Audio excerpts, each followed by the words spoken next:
We're in the presidential palace in Manila, where it's just over 100 days into the presidency of Rodrigo Duterte. In an exclusive first interview since he was sworn in, we talked to him about his controversial war on drugs and foreign policy, including deteriorating relations with the United States and potentially warming relations with China. The President of the Republic of the Philippines, Rodrigo Duterte, talks to Al Jazeera. Mr. President, thank you for talking to Al Jazeera. It's been a tumultuous start of a presidency for you, full of controversy, particularly about the war on drugs. But first, let's start with your background. You were raised in a politically inclined family. Your father was a governor. Your mother was a freedom fighter during the reign of former President Ferdinand Marcos. How has that affected your outlook? Profoundly, I would say. I grew up in an environment of politics, and as politicians, we tend to you go by the issues of the day. The big ones that would affect the conditions, economy and all, especially the political issues. And my father was governor for 10 years almost. But when he died, I was then a prosecutor. And when the revolution came, my mother was one of the stalwarts of the opposition against Marcos. You also had some difficult times when you were younger as a child. You have revealed that you were sexually abused by a priest.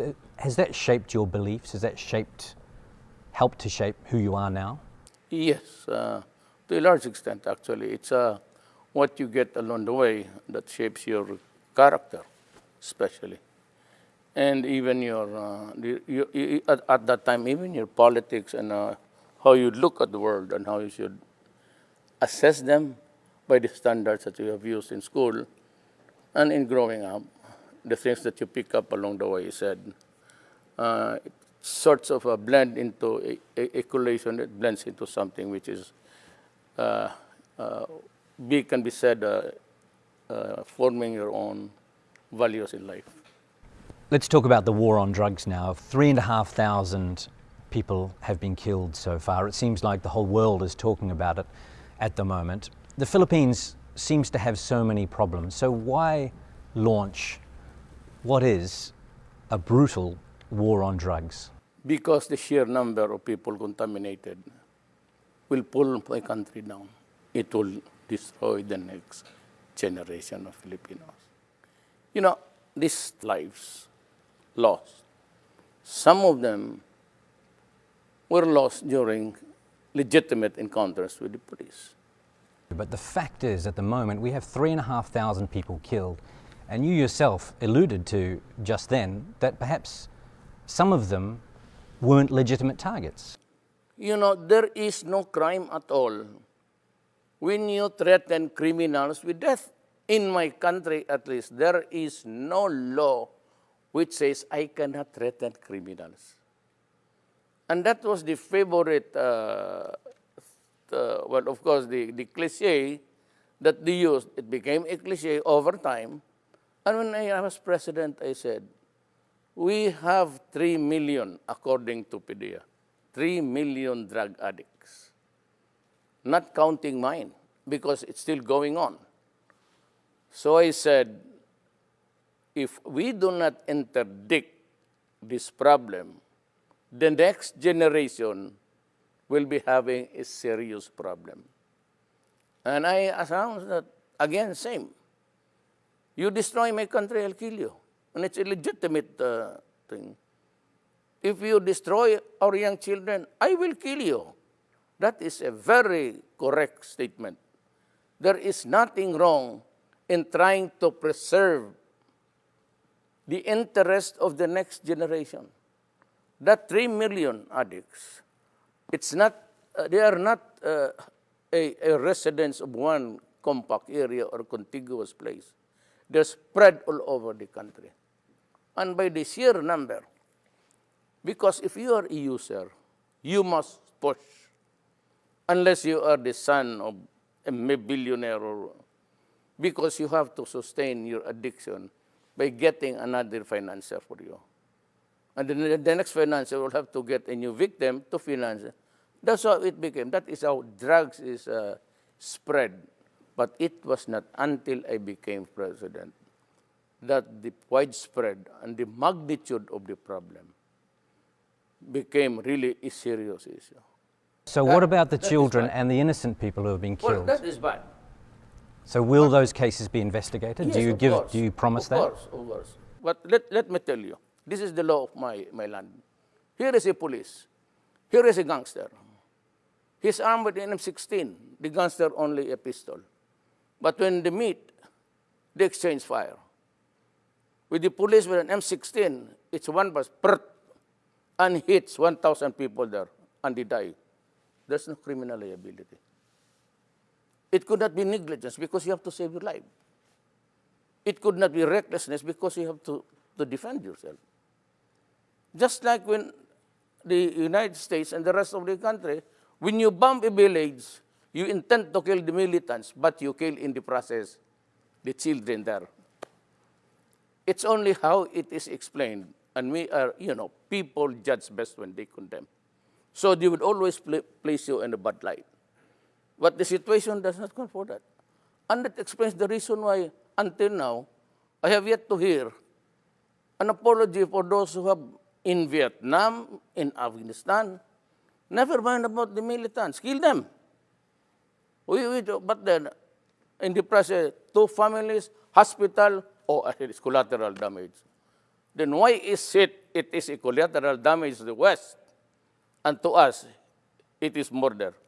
You went to law school. Yes. You worked hard to be part of the legal system. You are a lawyer by profession. Correct. And you were a prosecutor for many years. Yes. Do you still believe in the country's judicial system? Like now, I should believe in the system because I will guarantee this time that the law is break. There are judges here in Manila, more than 1,000 cases, no conviction at all of a drug case. That is where money flows, maybe savagery, threatening people on both sides. That is how it is played here. That's why we have this miserable thing about the drug problem now. But do you agree, do you acknowledge that you have encouraged vigilante killings? No, I said I will kill you. If I encourage, fine. Yes, but the point is that people can get away with murder right now. And you know that some of the killings are not legitimate. Well, So do you think that there might be cases of people settling old scores out there and disguising them as the war on drugs? I do not play with conjectures. I do not make assumptions. I just say what I should be saying as a president and as a mayor. Now, if the criminals there are killed by the thousands, that's not my problem. My problem is how to take care of the law-abiding, God-fearing young persons of this republic because they have our resources. Strictly speaking, you cannot find any redeeming factor in being, the criminals there. They are there for what? They are there for just like the cartel in Mexico. If you have read Ian Grillo, this is how the cookie crumbles. Exactly. So when I make a projection, I will kill you because I'm the mayor, I'm the president. Now, if vigilante would take over, but, I cannot control it. I cannot be God and control everything. Okay, you just kill these guys or you wait for the courts to do that. Well, you can encourage good policing and you can encourage justice Yes. and trust in the judicial system. Correct. But when I was campaigning as a president, the drug problem was already reaching by the millions. Well, 3 million is 3 million. Now, during my time, we have started to count. We are nearing now the 800 mark, 800,000. By the year ends, I would have about also 1 million. So I have 4 million drug addicts. Do you think that's an easy number? No. So why not put all the energy into rehabilitation, Well, where do you find it? reforming Energy? healthcare? Okay. Can we cut this for a while? I'll just have to. Pakikita, pakihanap yung newspaper kahapon. He wants to show you the newspaper. Oh, sure, no problem. So you were saying about this facility, sir. What is this about? This is a rehab facility built by somebody. This is what they cried that, Duterte, he should have built rehab houses instead of killing the criminals, the drug lords. This would cost millions. I entered the presidency of the Republic of the Philippines midterm.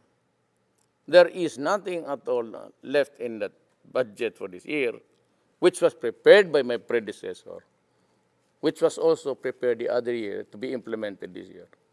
The implementation does not contain any money. Because nobody, until I became president of this country, nobody realized how widespread, how dimensional it was for us. Sir, in the past, during the campaign and weeks into your presidency, you have repeatedly said that you have no regard for human rights. But human rights is actually part of the Constitution. And as head of state, it is also your duty to uphold the Constitution. How does that connect? I would rather intimidate and strike fear in the hearts of the criminals, just like what happened in Davao. When finally you can walk the streets, walk about in the streets at night, and you can eat anywhere at any time, and nobody would bother you. It's happening in Davao. Davao City is in the midst of Mindanao, a troubled land. But I can assure you, as plenty of people have been there, it's a destination for conventions and conferences international. It's always selected, so it's booming. It is a little bit rich than the others. Why? Because we can live our lives normally. And of course, business can thrive. So that when I said, I do not care about what the human rights guys say, I have a duty to preserve the generation. If it involves human rights, I don't give a shit. I have to strike fear because I said, the enemies of the states are out there to destroy the children. Are you not worried about possible ramifications in the future for you, a possible impeachment or being tried in the international court? Good question. Before you can begin, you must determine that I have committed a crime in my country, that I have committed mass murders in my country, and then charge me there. There can be no ramifications when I say that I will kill you if you destroy my land. It's a legitimate statement of any general, of any wartime president, of any tribal leader to say those things. Of course, you said there can be consequences, but I am not worried about this thing. I do not make any projections. How many vigilante killings? Well, if you compare the 4 million to the 3,000, minus legitimate encounters between the law enforcers and the criminals, give or take even a half of it. So what is it to the lives already lost? I have 4 million addicts to take care of. And I have been criticized and would say, well, why don't just, Duterte build rehab centers and just place them there? Why not? Why do you have to kill him? Look, I am a midterm president in the sense that I entered this year the presidency, only this year. The budget for this year was prepared by my predecessor, So Aquino. And it binds me because it would last until December. Nowhere in this budget provides enough money to build even 2 buildings of rehab structures. It's all what is left of my government now after the election is just enough for the MOE, maintenance and all. So you're saying, sir, No capital outlays. the budget of President Aquino for this year, the last 6 months, does not include any rehabilitation. Because the problem was there, but there was nobody minding the store. I was the only mayor brave enough to say those things. So my city, got the benefits of a peaceful place where you can live, where you can eat, work safely. But the others, we did not know. But they allowed so many administrations to flourish. And it was not until I became president that we realized that there were already, according to at the time to General Santiago of the PDEA, Philippine Drug Enforcement Agency, that there are already 3 million addicts. So never mind my counting, because I'm still counting up to the end of the year. Are you in favor of medicinal marijuana? Yes, but that is a very long process. It has to be something like being officially certified by the Food and Drugs of the Philippines, and it must have this qualifying, activity where it's being used to find out if it's really medicinal or if it can do something good for the body. But you'd consider it? You'd consider it, the legalization of it, for example? I'm not the authority for that. It's the Food and Drug Administration which says that it's good. Okay. If it is certified by the government that it's good, fine, no problem. I don't think anyone could deny, doesn't matter how controversial it is, that you've delivered on your election campaign promise to crack down on drugs. One thing you haven't delivered on yet is your promise to ride a jet ski out to the disputed territory in the South China Sea and plant the Philippine flag on there. Now, many people, many voters, I assume, took that as a sign that you were going to be tough on China in that disputed territory in the South China Sea or the West Philippine Sea, but you haven't been. Why? Do you really think that I would go there riding? I don't even own a jet. No, I don't. But people perceived that as a sign that you were going to get tough with China. It was a hyperbole. Literally, you cannot expect to ride. I don't even know how to swim. And if it overturns, then you lose a president along the way. So why did you say that then? What were you referring to? A hyperbole. To stress a point that we will not give up anything there. But your statements recently tend to indicate that you are willing to give up some territory there. No, it doesn't. Nobody's going to give up the judgment that it's in our favor. I cannot give it up. Nobody can give it up. Nobody in the Constitution allows anybody to give it up. Even the president cannot give it up. Those are our entitlements. This is an island. Every country in this world is given its own fish pond. That's your fish pond where you get the fish, the shells, and everything. You cannot give it up. You can only negotiate to prevent war. Remember that okay, I'll push your logic to this logical conclusion. We have this judgment, right? Two things. I can go into a rage because it's being occupied. But remember, it is not a sovereignty that is there. It's the entitlement attached to it is the sovereignty. Okay?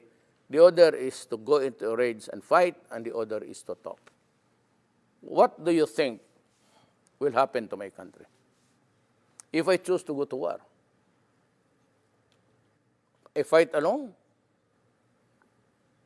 Or I would call upon the other countries to help me? Who? Who would die for my country except us? So we can only talk. And that's why they invited me for talks. I will go. But I will go with this paper.